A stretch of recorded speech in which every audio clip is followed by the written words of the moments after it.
We're back at the line table now with our number 7 story of 2020, and this one is also COVID related. It's what we have dubbed mask madness. In many ways, face coverings have become political flashpoints of the past year, and it shows no sign of slowing. A lot of the angst over masks comes from the changing science about their effectiveness in curbing the spread of COVID-19 since the pandemic started. Jessica Unsurez, how have you seen that evolution filter out to the communities you serve at the Carlsbad Courant-Argus? We were lightly impacted by COVID numbers early in the pandemic. And I think people saw the use of a mask as sort of one of those extra things that we didn't really have to do since we weren't seeing any huge numbers. And then it became more of using a mask or not using a mask is a tool to show defiance for some of these larger emergency health orders that, Southern New Mexico and communities felt were negatively impacting us. Watching that shift was incredibly interesting. People went from, we're going to do everything we can to help stave off this health crisis in our state, to, wait a minute, this is a tool for us to be able to say, you've gone a little too far. We don't understand. Or I think the best way to put it is that they were using it as a statement of, we don't understand why you're making the decisions you're making. Give us an opportunity to voice our own opinions about what needs to happen here. So it went from, we are all in this together, to let's take a step back and wait and see what this really means, what kind of effect it has. Mm-hmm. Boy, is it, yeah, the changing tide down there, no question there. Dan Boyd, how did we get here? We're a simple piece of cloth turned into an amazingly heated political debate, is this all because of President Trump, or was there something else going on here? Did Jessica just start to get at the edge of this? What happened here?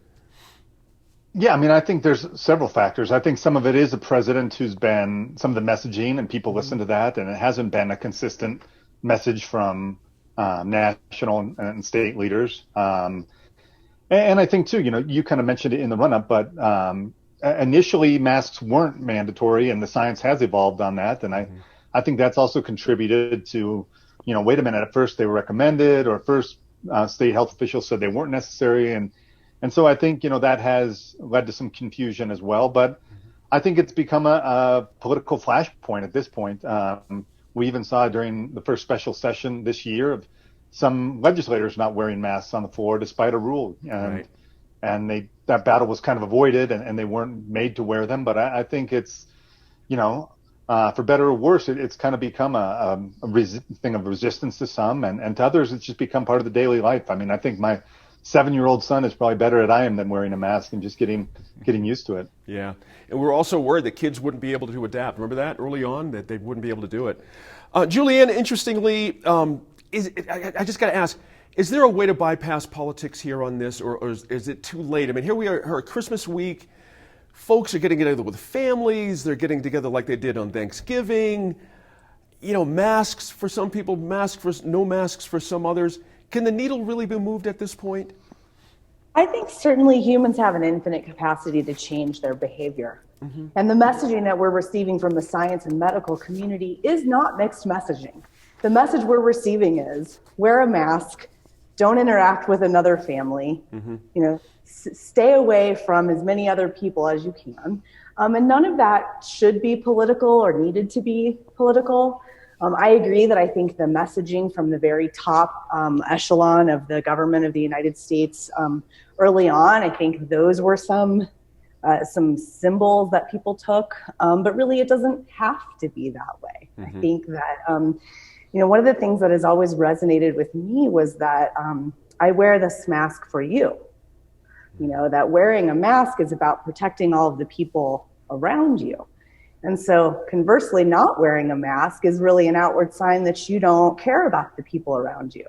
Or that's one way, to interpret that action. I know certainly there are some people who have conditions that indicate that wearing a mask is really not good for them. And certainly, that's your personal decision and the conclusion you've come to with your physician. But I do still think a vast majority of people are either wearing them because they think they're not wearing them because they think at that moment it's inconvenient.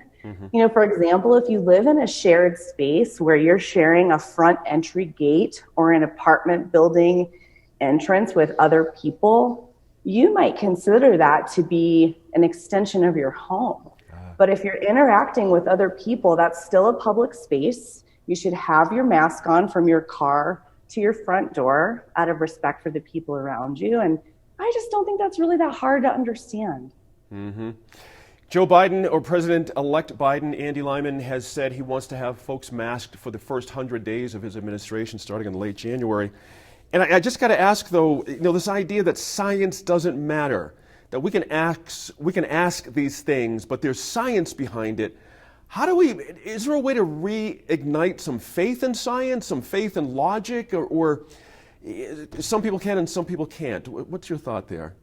Yeah, I don't know. I guess I'm not super hopeful that we'd get a unified backing of what the science says, because much like we've seen with climate change, there's always going to be a group of people, not very large, but there's a vocal group of people that say, well, what about this and what about that? You look at statistics and you can kind of make it seem like however you want. And so I don't know. I'm not, like I said, I'm not hopeful that people will come together and say, oh, the science says this. There's going to be a group of people that says, yeah, but the science also says this. Yeah.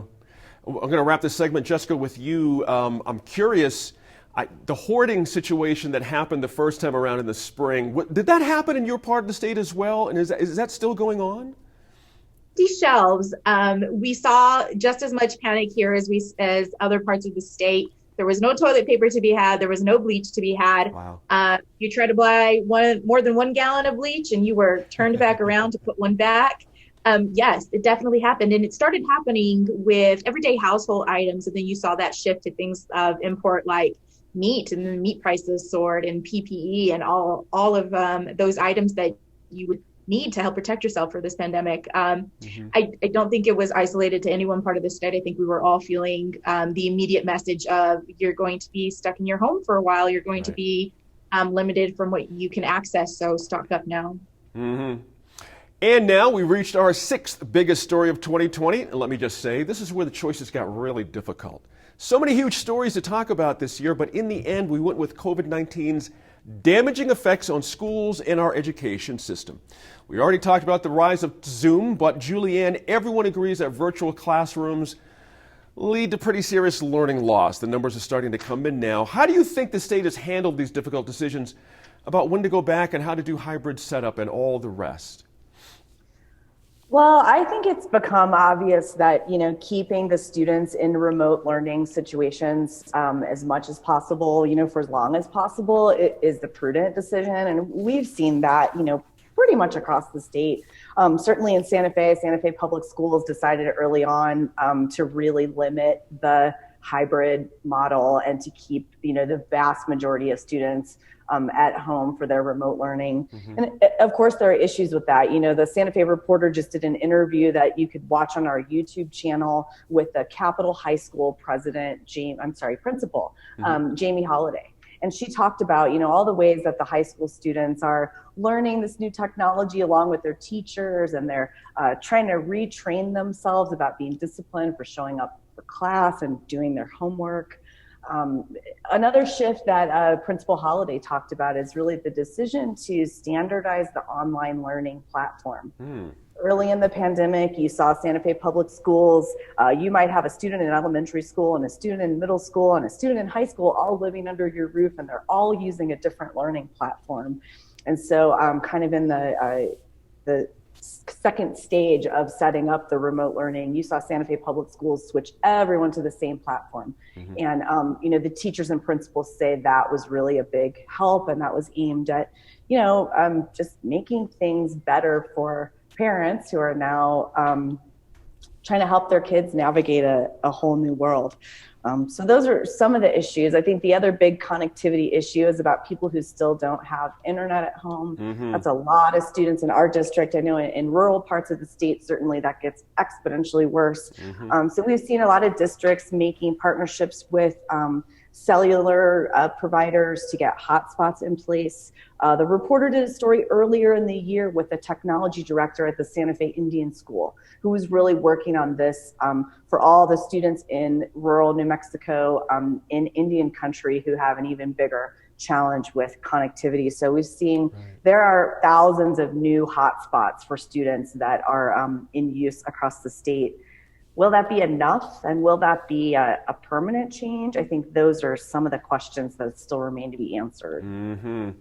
Dan Boyd, earlier in the month, the state reported there are now 12,000 New Mexico students who have gone, quote unquote, missing, meaning they're not attending school and have given no indication of their future plans. How will we ever get those kids back? I mean, that's got to be the bottom line question here. And what's the long-term implications of all this?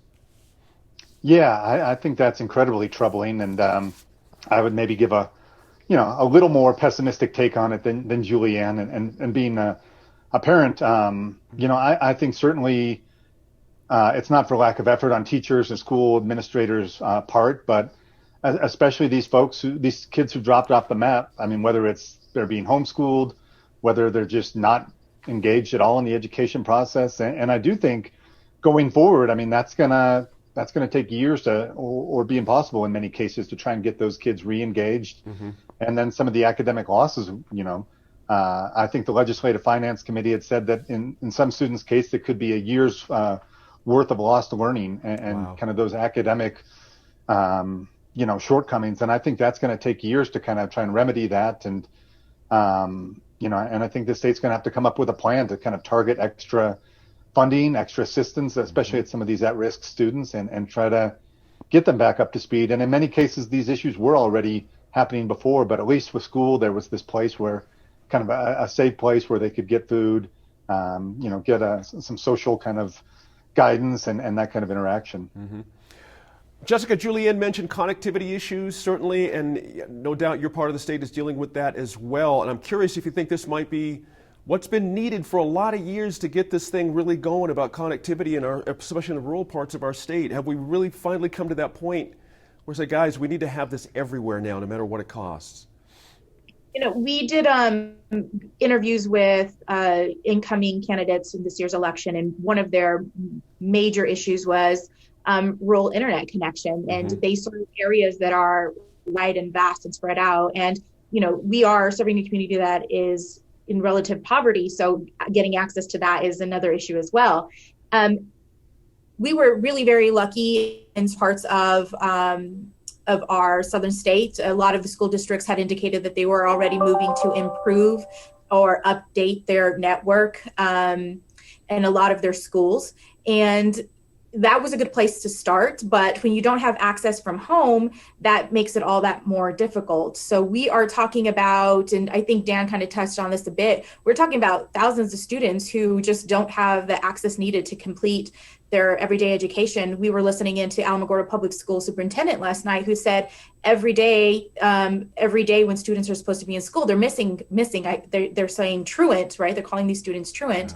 About 250 students on average every day out of one of the smaller districts in the state. So the impact is huge. And we're not only talking about loss of education, right? Schools were where you caught things like child abuse or learning disabilities, and that those services are now, up in the air. What happens when you can't get kids in a face-to-face basis in a classroom with educators who can spot some of these things? But beyond that, it's been really interesting watching some of the responses to our desert, our connection deserts. So really, Las Cruces, they had a story early in the year about how they'd equipped school buses as hotspots, and we're driving them around neighborhoods to help these families who just weren't able to, because of finances or because of location, able to connect to the internet to get these students back on track. Andy Lyman, lingering over all this is the Yazzie Martinez case. And when you think about it, of course, that's the constitutional requirement to get our kids up to speed to provide a quality education to all of its students. But how does COVID-19 impact that lawsuit? Is it going to accelerate the changes that the lawsuit's looking for, or in fact, make those inequities that much worse? Hard to predict, especially given that the current administration sort of tried to give a mission accomplished moment there earlier in the year.